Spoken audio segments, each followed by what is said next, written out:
Hello and welcome. This is episode number 50 of the VCD Roundtable. The first and foremost, we have to celebrate that it's episode number 50. And we are doing this recording today live out of the VMware Broadcom, not studios, but meeting rooms here in Palo Alto. We are actually in the building where the VCD or VCSP business unit is at home as well. They gave us the opportunity to do it from here. Sasha is with me. So welcome, Sasha. Hi, welcome, Matthias. Yeah, hello, welcome. This is Matthias. I'm virtually in Palo Alto, physically a few kilometers away.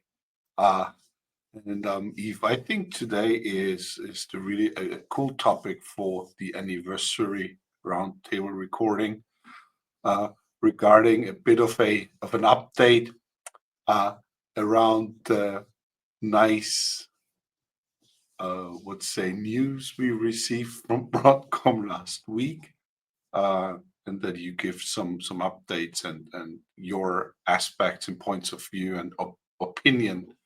What are the next steps and share your ideas around what are the advantages with that change for us, not us as Comdivision, us as partners in the whole CSP space.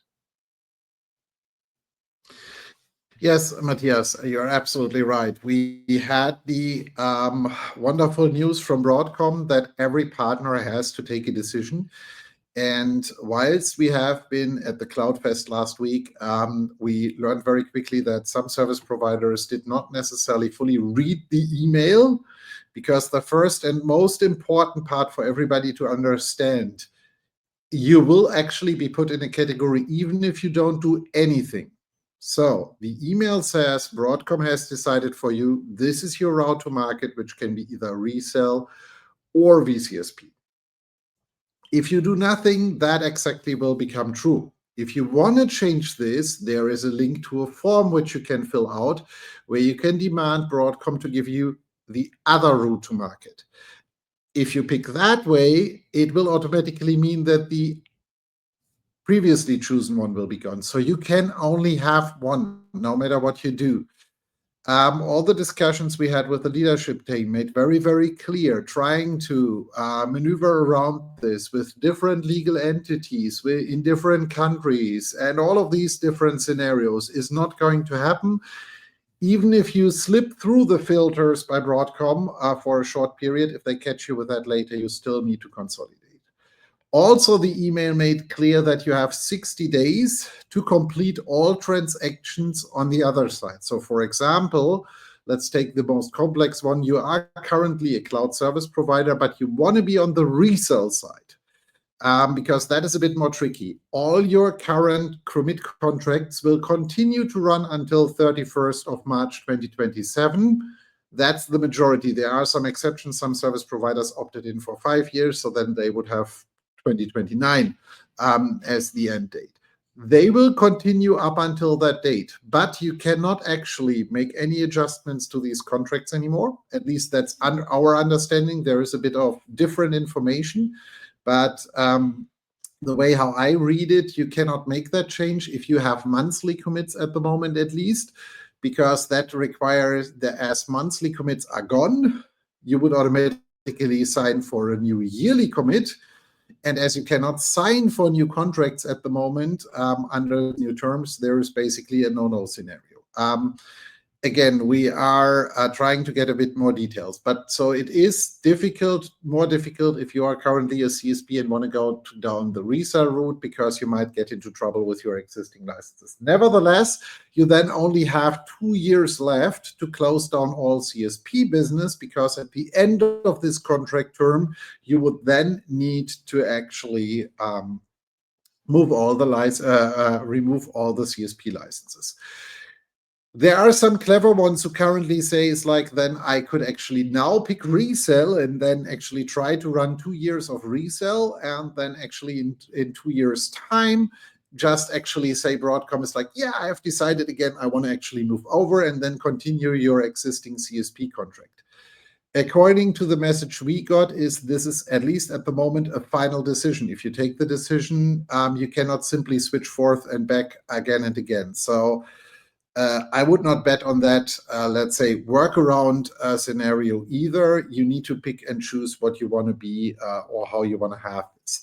There are negotiations currently going on between different business units also, from what we hear, to maybe find special solutions for special cases. But I would not bet on that, because on the timelines, as we have seen in the last 12 months, don't rely on potential solutions or something like that. Take the decision as if whatever is in that email currently is going to be 100% in case, because we have seen enough people who actually had enough surprises in the last 12 months. The other way around is more easier. If you are currently a VCSP and reseller and you want to give up the resell side, then you have now 60 days to complete all transactions on the resell side. Then the resell arm is dead for you and everything is good. That also means at the same point in time, you do no longer need to fulfill all the certification exam requirements and everything else for resell, which is much higher than for CSP, because you're not doing that anymore. So those are the rulings behind all of this. Again, do we like this approach? Do we say this makes sense? The challenge is, knowing a bit of the background why this came into place, is that there were too many people who were misusing the CSP program to actually give higher discounts to resell customers, and did not actually provide service provider services or anything else around it. The other way around, there were also misuses where service providers were trying to use resell licenses in their data centers and use them for different customers. So the main reason, at least as it sounds like, is that there was too much competing force between the two different programs, and not only competing forces, but misuse. I actually strongly encouraged Broadcom in the last couple of days, maybe the next time, instead of actually challenging everybody, challenge the ones you have identified who are misusing the system. That might have been a better, or would have been potentially a better solution. Now everybody has to face the consequences of a few partners who did not behave. So I can also only at any point in time encourage every partner. You don't need to name the people who are actually misusing the system, but maybe actually at least point out to Broadcom the procedure they are using for that. Because I think we are all in for competition, but we want to have a fair competition where everybody plays by the rules. And the change by Broadcom is clearly also because not everybody is playing by the rules. So that is that change. If you have any more questions on that, the same as about the last 12, 18 months, we are here for the service provider community. If you have anything specifically you want to discuss around that, feel free to reach out to Sasha and myself. We are constantly also in discussions with Broadcom in the different territories around this, and might have some more insights, but we can certainly not do everything over this channel. So that was the more, let's say, difficult topic to cover for today. Now we come back to more technical and fun topics. Whilst we have the events topic showing up towards the end, there was another announcement which I would even say potentially might be indirectly related to the changes in the partner program and some other changes coming up from a licensing and everything else perspective. Don't be shocked. It's not about that the license model is going to change. It's more about that things are going to be more enforced. One example, which I can also only give everybody as a good example of why you should be fully compliant. If you watch the news, then last week on Friday, Broadcom actually filed an official lawsuit for Siemens globally to misusing licenses and under-licensing themselves. And so Broadcom is actively and publicly attacking customers which are not properly licensed. So my advice, as always, is be compliant with your licenses. And especially if you're not compliant, when you read the complete Siemens case, don't try to threaten the vendor. Not the best idea, only because you are big. But again, I'm expecting we will see now starting, and this is, again, by the way, something which I said already in November, December 23, one of the things which I'm expecting Broadcom to do roughly after 18, 24 months is once they have a bit of more insights into licenses and everything else, they most likely will start investing into license audits, which, by the way, before the whole industry is now crying out, it's like this is something which is normal with Microsoft, with Citrix, with Red Hat, with all the other vendors. It's like only because VMware didn't really do that the last couple of years intensively doesn't mean you get away with it. So that is the other part. But how did I come to that point? I wanted to take that as a starting point because there was a change which we strongly believe has also something to do with licensing, access to software codes, and everything else, which is the new download tokens. And with that, I'm handing over to Sascha because he prepared that topic. Yeah, so last week was interesting, as Yves mentioned, many news for the service providers and Broadcom partners. And one of those topics are also the tokens, the new tokens of the software download portal. And we got a lot of questions from our service providers, from partners and friends from the service provider communities. What does it mean with that token? How does it work? And so on. And to be fair, it's really simple. So it's only for this different products you are using where you can auto upload or auto download your binaries. Though that means it includes the VCF depots, so for STDZ Manager, the offline bundle transfer utility, and the async patch tool for the vApp updates, for host updates, vCenter updates, and also for vSAN file services. This downloads or automatically product updates get a new link to download the different binaries. So that means you can use the old link that is included in your current products. This is available, or the old links are available until 23rd of April this year, 2025. And after that time, you as a service provider, also you as a primary service provider for your secondary white label service providers, needs to create a token, a download token. You can do it over the support portal on the main dashboard. You can find it under the quick links and can say generate download tokens. You need to specify your site ID. So be careful if you have many sites. So for example, EMEA and US. So you need to select your site to generate this token. And then you can create different tokens. That tokens you need to copy out.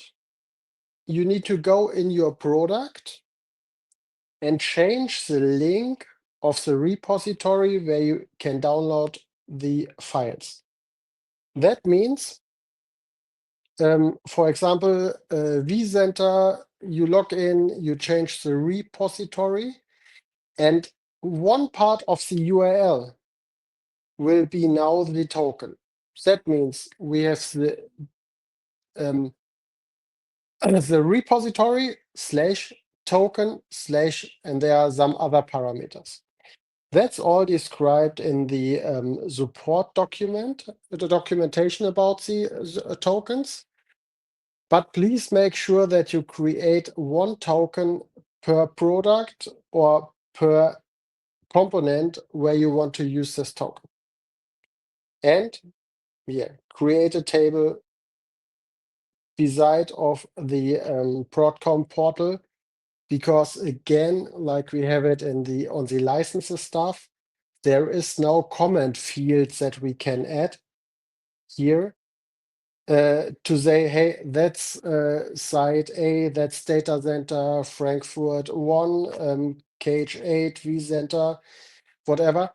So you need to make sure that you know which token is used in which environment, because if you cancel that contract or that contract will be revoked or whatever, you need to revoke that token as well. You cannot longer stay with that token. So again, a lot of to-dos for all of the service providers to change all of this informations. But hopefully we will come in the position to also use it really good now with VCF, with the automatically updates with VCF, and that there is no longer a username and password needed to download the different binaries. That will solve a lot of problems for the primary service providers in the white label program, because in the older days, you need to do the updates on the secondary ones to download it, log in with your account, download it, or download offline bundles. But they are so big from the sizing perspective that was not fun. Yes. And that's a token. So I'm really happy that we have these tokens now. And after we have replaced all the different URLs and settings, there are also scripts available that you can use. But then it will make our life much easier. But real quick on this one, just as a reminder, keep in mind that Broadcom keeps very, very close track on downloads or anything else, especially more for the partners, not necessarily for the CSPs, because they would not have any interest in that. But keep in mind, if your customer does not have an active subscription, SNS, etc., they are no longer eligible for any updates. This is, by the way, nothing new with Broadcom. That was in the contracts with VMware for, I'm not sure how many years. If your SNS expired, you should not have access to it. VMware was not very good in actually executing that. But again, it's like you are not allowed to share patches with people which are not authorized to do so, to use them anymore. So be sure that you only do that internally. Also for the CSPs, reminder that you should keep track of who you give download access to which application and how often and when they download these things. That is actually also in the terms. So from that perspective. So again, overall, as I agree with Sasha, it's going to hopefully be very, very good news, because this is going to make the life of the CSPs easier, not only for the master to the white label, but also for the CSPs who are basically hosting customer environments in co-location or stuff like that and provide license keys for their customers.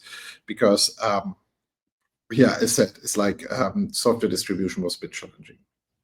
Now, so those were these two things. The other interesting piece is Broadcom made the final commitment to VMware Explore. So 25th to 28th of August, if I'm correct from my date pipeline, is going to be VMware Explore in Las Vegas, in the Venetian. Tickets are going to go on sale April 23rd or something like that. So somewhere in April.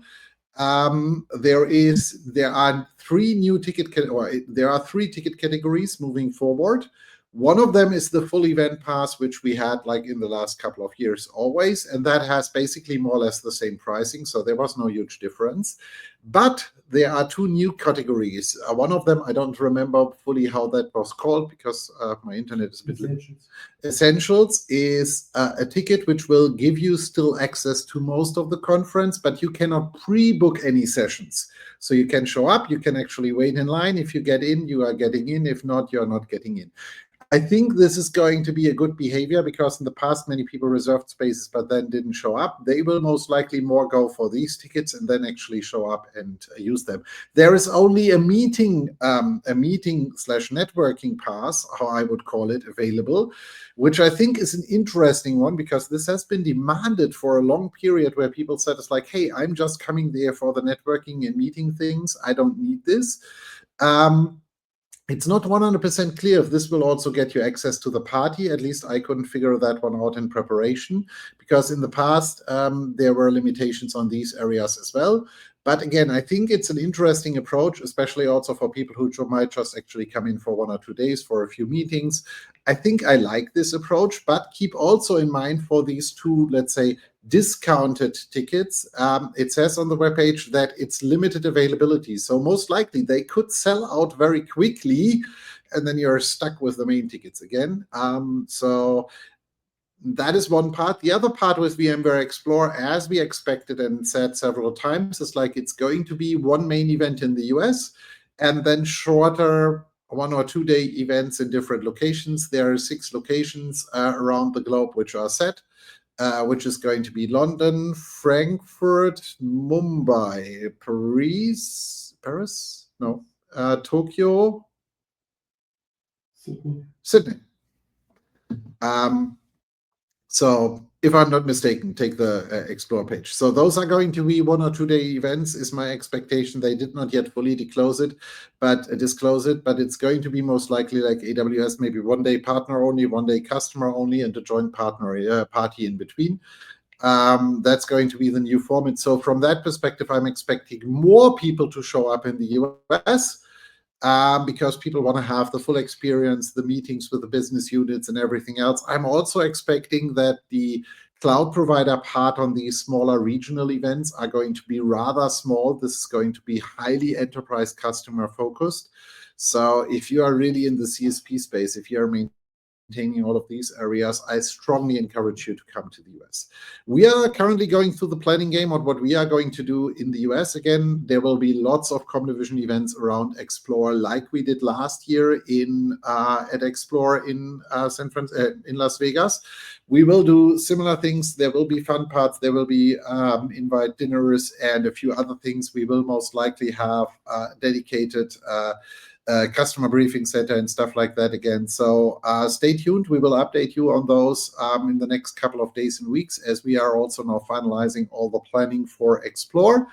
And we hope to see many of you over there. Maybe we also do a community event with the white label CSPs, the listeners of this podcast, and everything else.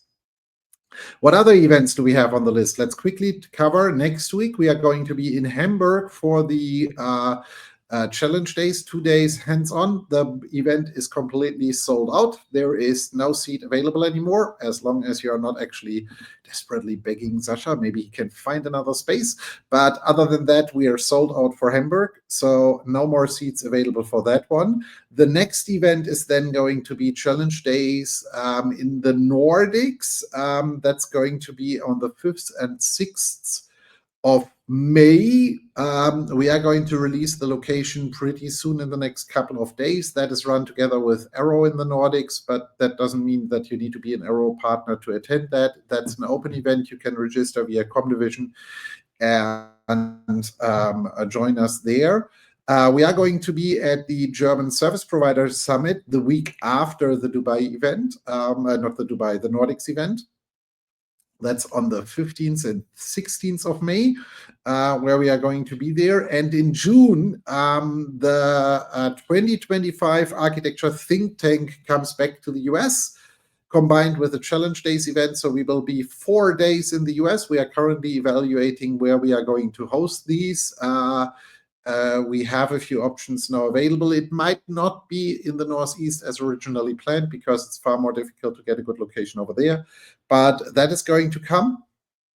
Then we have Challenge Days in Dubai, end of June, and then the next big Challenge Days events are then going to be after Explore, and we don't need to cover them yet. But there will be another one in the US and another one in Europe. We will also have architecture think tanks in Europe. So a lot of events, a lot of things coming up. We also continue our monthly webinars. The next one is going to be for service providers on the 8th of May. Is the next webinar for our white label CSPs, etc. If you are not yet in our CSP community on School, feel free to join that at any point in time. If you didn't get an invite link from us, ping anyone from us from the team, and then we can evaluate that and actually add you to the community. So a lot going on in the CSP space. we just came from the MSP conference, and all the talks we had with VMware service providers were all very, very positive. Many of them were discussing increased core counts, increased add-ons for their service providers. So there is a huge demand, despite all the news you hear out there again and again. From what we have seen in Vegas in the last couple of days, everybody was discussing is like, hey, we need help here, we need help there, because we want to design, we want to roll out new data centers, we want to expand here and there, we need these additional services. So that was at least my opinion. Maybe, Sasha, you have also had a few meetings. Did you experience differently? Yeah, absolutely. So what we saw is that many service providers have big question marks around VCF and how to bring it to market, because a lot says, hey, currently our service engineers, our complete solution team, and the complete technical stuff is running on 200, 300%. They're running completely out of time. The sales guys told us, hey, we have so many opportunities now with customers who are asking, hey, we want to go with VCF, but we can't do it by ourselves. We're searching for a data center, we are searching for co-locations and whatever. And combined with all of that information, I would say, yeah, reach out to us. We can support you in the go-to-market, how to sell VCF, how to sell shared, how to sell dedicated workload domains. We are also able to support you to say, hey, you providing the hardware, the basic physical network infrastructure, so everything what is physical, your sales team can sell the dedicated workload domains, and we can support you in, bring up the VCF dedicated workload domains and hand it over to your customers. That's also a big challenge currently, because yes, most of the service provider running out of resources on the technical side.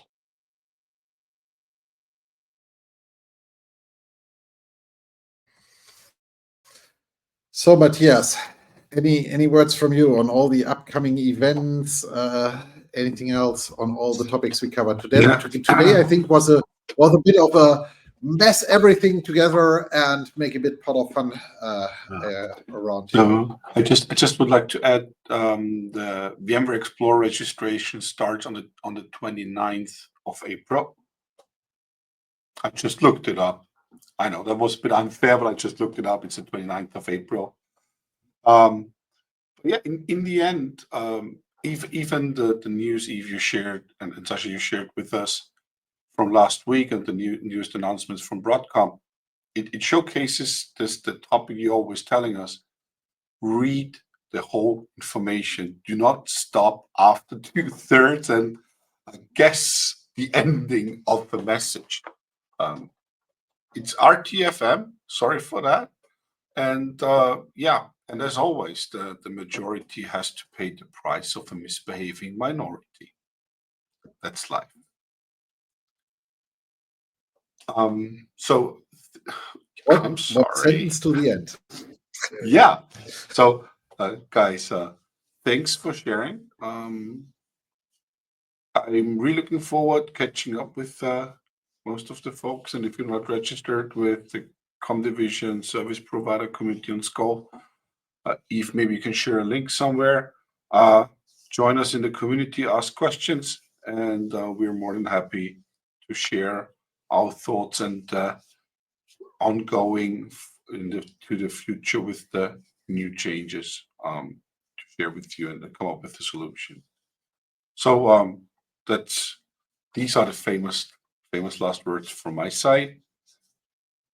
Sasha, any last thoughts? Yeah, so take care that you have your download tokens prepared, that you change all the repository URLs in your different components, that if we need to patch the systems, we are prepared for all of this. Write down it in a file where you have an overview which token is used on which product. And join us for our events. Let's see that we meet us in Vegas for the Explore, and take a look at the new ticket pricings. Yeah, so thank you all for joining. We are going to try to find out in the next couple of hours what else Broadcom potentially might have in the news channel for us, so that we can maybe tease our audience a bit. So we are looking forward to 2 full days. We are just starting here in the office now. It's 8:30 a.m., so it's more or less starting time now. And we are heading into the next meetings with Broadcom and the CSP team and everybody else. We will keep you updated. Stay tuned, and we see you again on our VCD Roundtable in 2 weeks' time. Thank you and goodbye.